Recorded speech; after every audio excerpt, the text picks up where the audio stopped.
Muito bem, meus caros, chegamos ao 7º capítulo da segunda parte de Madame Bovary. E neste vídeo nós vamos analisar ponto por ponto deste capítulo muito importante para este romance.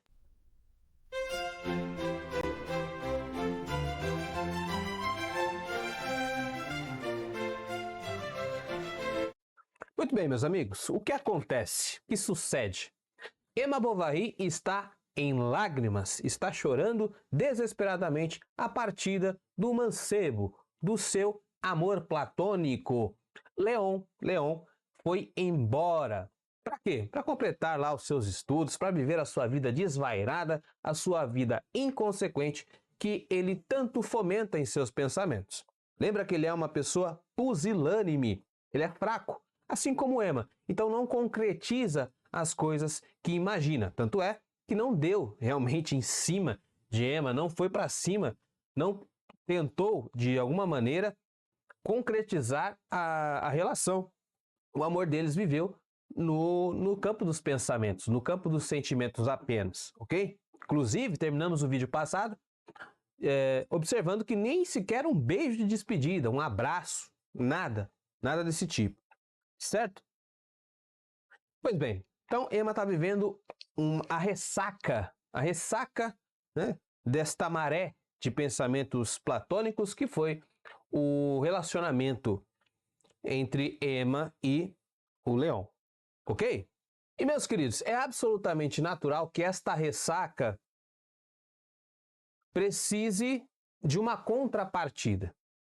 É o que em neurociência se diz dos picos de cortisol. Quando um pico de cortisol, que seria, a grosso modo, o hormônio do estresse, atinge um nível muito alto, chega a níveis muito altos, você precisa de um contraponto. E aí, você precisa liberar esta energia destrutiva, que é o estresse, que é o nervosismo, que é os momentos de tensão, em alguma coisa. Por isso que nós temos os vícios, e o vício se retroalimenta. Por quê? Porque uma vez que o pico de cortisol chega muito alto, você precisa aliviar. Quando alivia, e você usou de um vício, você fica estressado. Então, a coisa continua de novo, e de novo, e de novo. É o que está acontecendo com a nossa Emma aqui. Emma está vivendo uma ressaca do Léon e começa a descontar isso em extravagâncias. Ela se afunda na leitura, se afunda no consumismo, começa a comprar ali roupas, vestir-se de maneira exagerada em situações normais do dia a dia, simplesmente por vestir, ou seja, está sobrecarregando a sua pessoa com vícios, com uma espécie de consumo exagerado, seja da literatura, seja por objetos aí que ela vai comprando, né? E aí, meus caros, ela fica empalidecida, deixa de comer, e o Carlos chama a sua mãe, para contar à sua mãe o que está acontecendo com a esposa.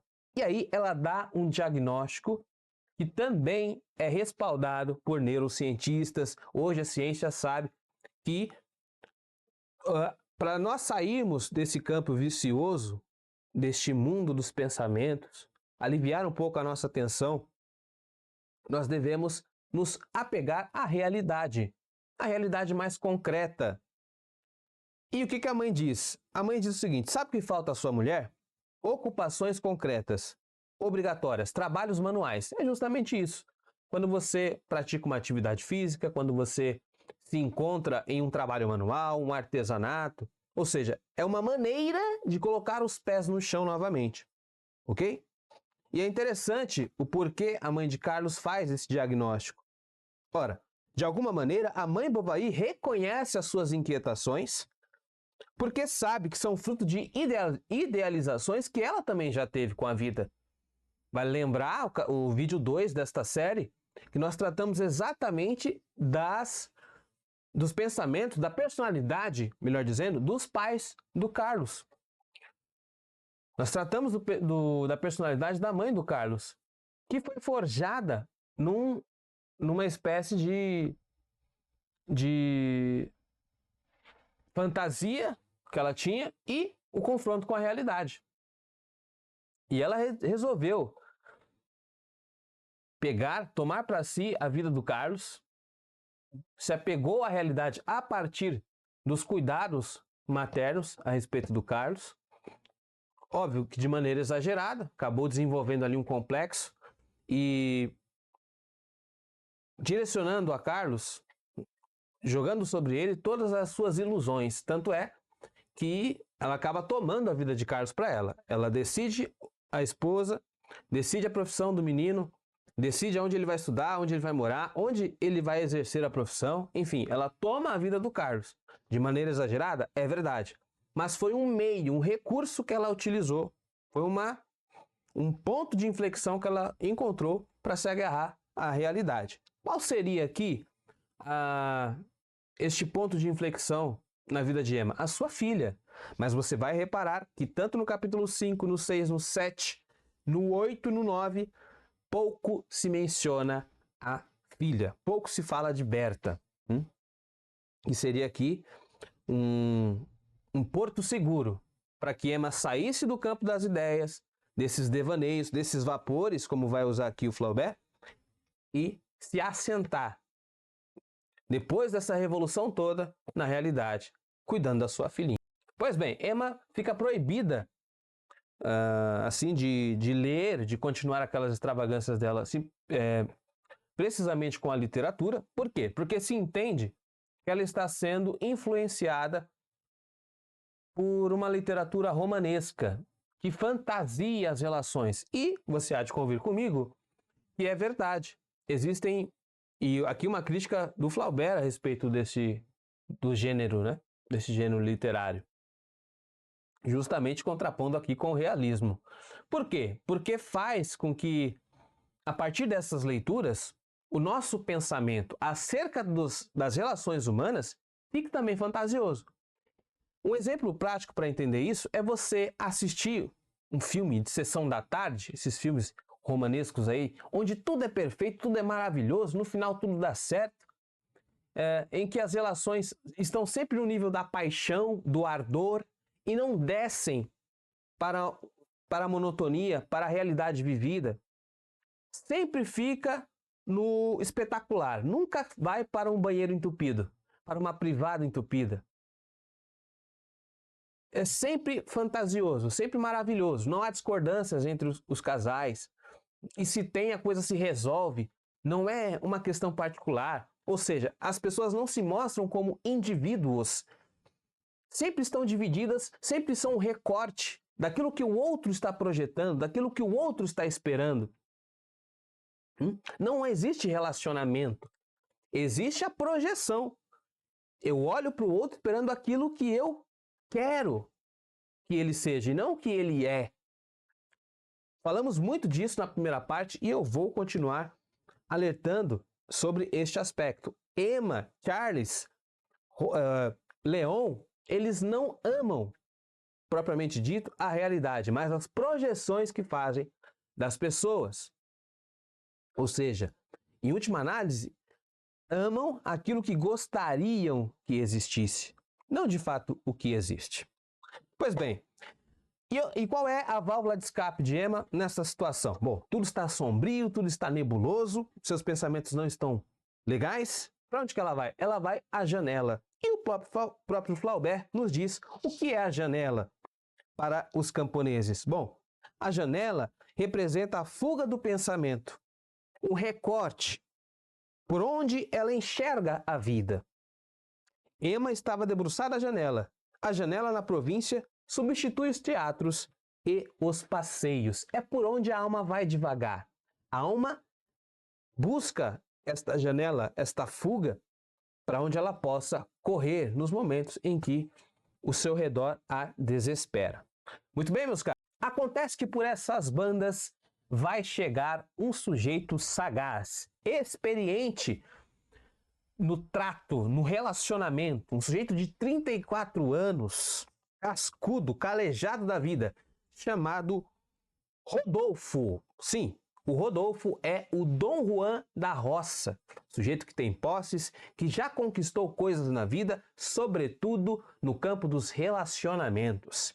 E ele vê em Emma, faz uma leitura dinâmica, praticamente um raio-x das sensações que Emma está passando.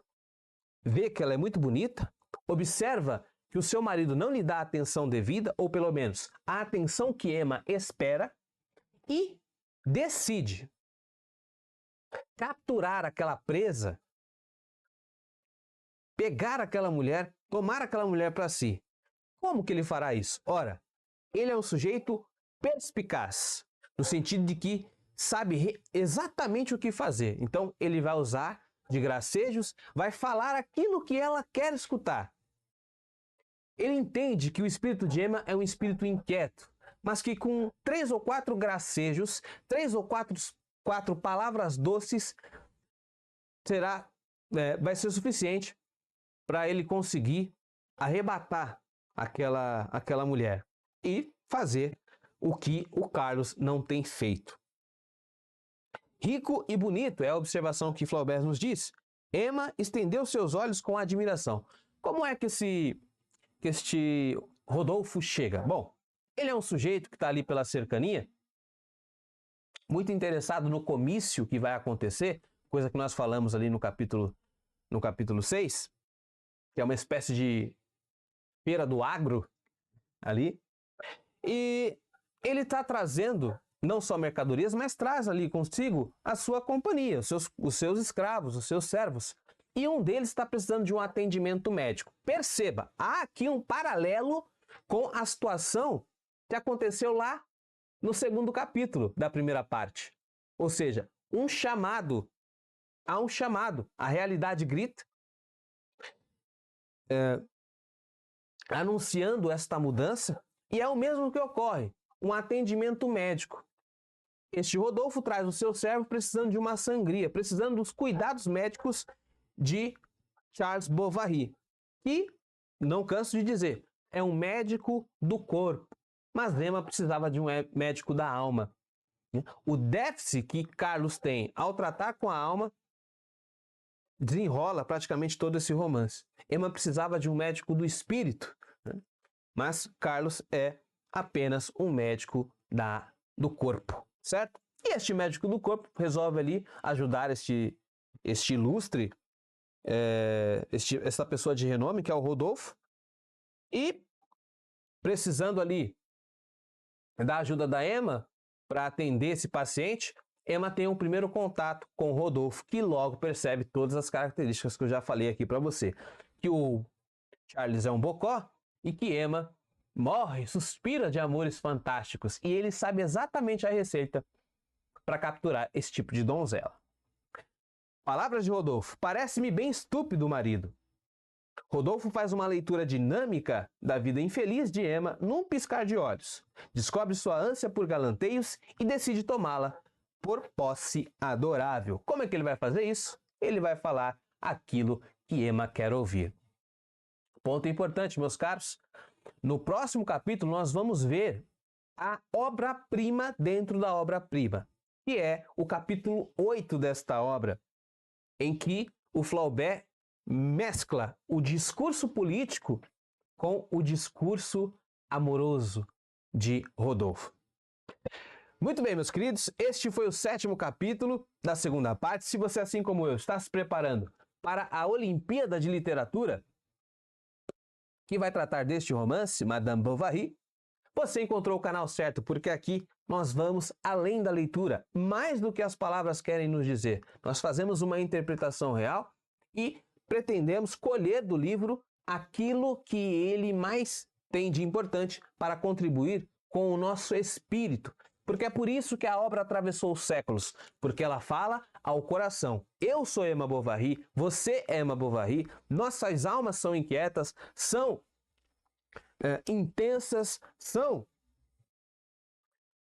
insaciáveis. Nós sofremos o bovarismo. O bovarismo faz parte da consciência humana. E a partir das personagens, do desenrolar destes comentários, nós vamos aprendendo a viver melhor. Tá certo? Se você gostou desse vídeo, curta, comente, compartilhe, é muito importante. E nos vemos no próximo vídeo. Vamos além da leitura!